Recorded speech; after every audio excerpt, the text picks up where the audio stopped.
able to help me, and this may feature, who knows? Because this is an international story. Because of you both being here, I looked into the international files. Not covered by our Ministry of Defense, but maybe covered by yours. This took place in Arizona. An unidentified pilot, according to the press cuttings, flying near an airport in Arizona with his son when he spotted 6 lights in the night sky. So he called from the aeroplane to air traffic control to say, I'm seeing these lights here. I wasn't expecting any other planes. They're none supposed to be on my landing path. Can you tell me what's going on? They said there are no other planes. He said, I'm seeing 6 bright lights coming towards me. Mystery unresolved. Except, tail number for that plane was Bonanza 2 Tango Sierra, and I was the pilot. no way. Oliver and I.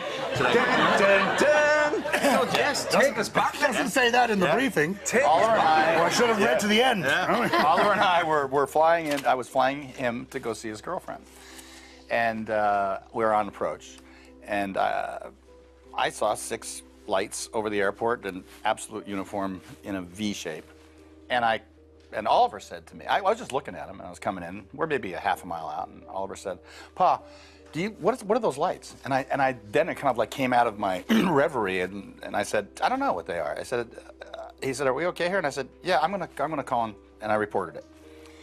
And they said, "We're not painting anything. We don't show anything." I said, "Well, okay, I'm gonna declare it's unidentified, it's flying, and it's 6 objects." We landed. I taxied, dropped him off, took off, went back to LA. Never said a word. He never said a word. I never thought of it. 2 years later, Goldie is watching a television show when I came home. And the show is on UFOs. But as I came home, "Hey, honey, how's it going?" And I'm kind of hearing the TV going, and I stopped and I started watching, and it was on that event. Now, that was the most viewed UFO event. Over 20,000 people saw that. And I'm watching this, and I'm feeling like Richard Dreyfuss in Close Encounters of the Third Kind. It's like, why do I know this? You know what? And it's not clear to me. And finally, I said, then they said a pilot reported it. A general aviation pilot reported it on landing. I'd never thought of it since then, and I said, that was me. That was me. And I said, wait a minute, I'll go to my logbooks.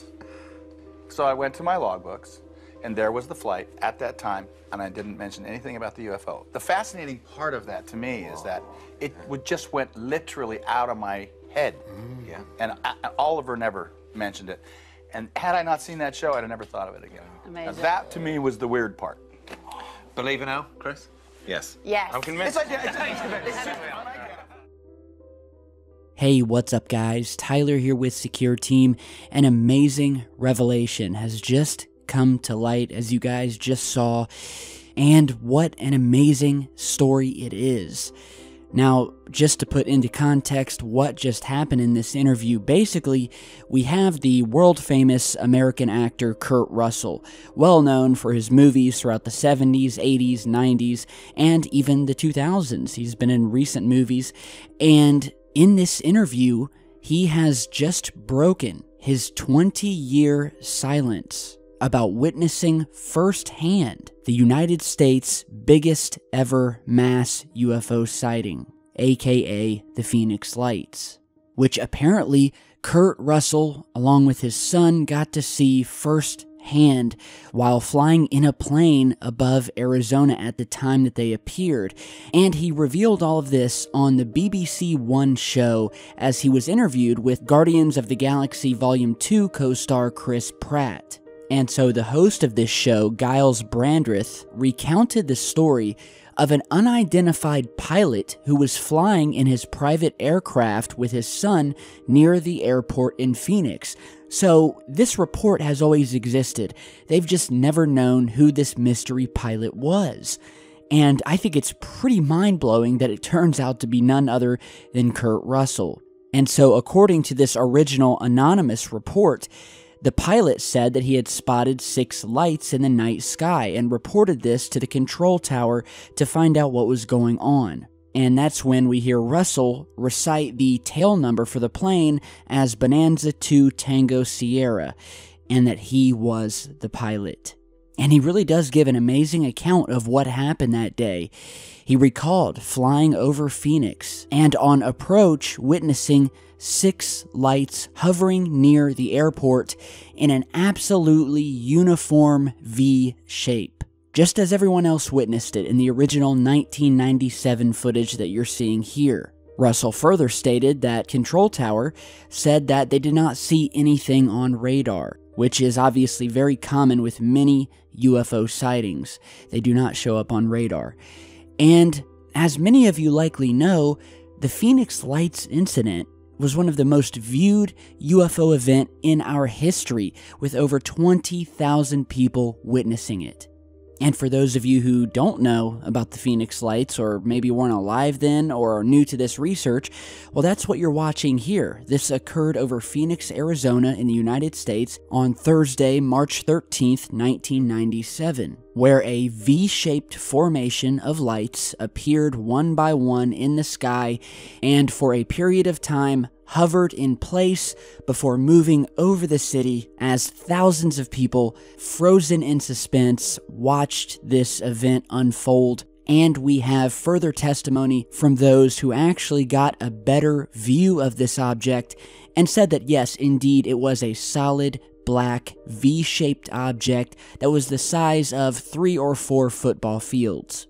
And since then, we have had various testimony and claims that have emerged of people who suffered memory loss and even numbness and paralysis during this sighting and have not spoken about it for years. And so there's a lot of controversy around just what indeed did happen that night. It seems we have a split right down the middle where we have one facet of people who believe that the lights that we're seeing in this footage here is the original V-shaped alien craft. And then we have another sector of people who believe that these lights here are not the craft and are in fact nothing more than military flares that were dropped after the original sighting occurred in order to take the public's focus off of what had happened and basically confuse them and make them think and mistake these flares for the actual ship. And so you'll hear various accounts. We have both sides that are extremely vehement that their theory is correct. We have one group who swear on the Bible that these lights in this video are not military flares. The way that they sit there in a perfect formation, they do not fall from the sky. And I would have to agree, I have never seen flares simply hover in one spot in a tight formation, just as the thousands of eyewitness testimony described of the V-shaped craft. But, you know, I wouldn't put it past the military to do something like drop flares or attempt to create a diversion to take everyone's attention away from the actual craft. We know they've done this before. They will do anything to cover up a sighting. And so I think that this is an amazing revelation that we have none other than Kurt Russell, who, by the way, personally is one of my favorite actors. And not only because I just like his stuff, but he is a man of integrity. If you followed him through the years, he's not one of these Hollywood douchebags who are, you know, just a waste and a plague on society. This guy is the real deal. He's a good man. He's been with his wife for, 30 years or so. And I think that when you watch this video, you can see it in his eyes that what he witnessed that night was something unbelievable. And is likely why he's kept it to himself all of these years. Probably because if he brought it to the light, he knew that would maybe damage his career. But thankfully, we are now living in a time where, thanks to channels like ours and other researchers, this subject has been slowly easing and creeping its way into the mainstream media, into the homes of millions of people, and humanity is really starting to ask questions. People want to know. They are fascinated with this topic. It is no longer a subject of ridicule like it once was, or at least it's getting better by the day. So, amazing stuff. I think it's awesome that Mr. Russell has come forth and once further corroborated one of the most amazing, mind-boggling sightings in our history, and I think it speaks to the bigger picture of humanity's acceptance of this phenomenon and the seriousness of it. So with that, thank you guys for watching today. Be sure to share this video. Let's get it out there. Hit that subscribe button. And by the way, I still get a ton of messages from people who are not getting notifications when I post a new video. And I want you guys to remember that simply hitting the subscribe button is not enough. You go to my main channel, you hit the subscribe button, and next to it you will see a little icon that looks like a little bell. You have to click that and select Receive Notifications. That way you will receive an email when I post. But other than that, if you're still not receiving them, just frequently check back to the channel. I usually post a video every day. And follow me on Twitter because I always post a tweet when I'm about to post a new video. So thank you guys again, and have a great night, and I'll see you back in just a bit.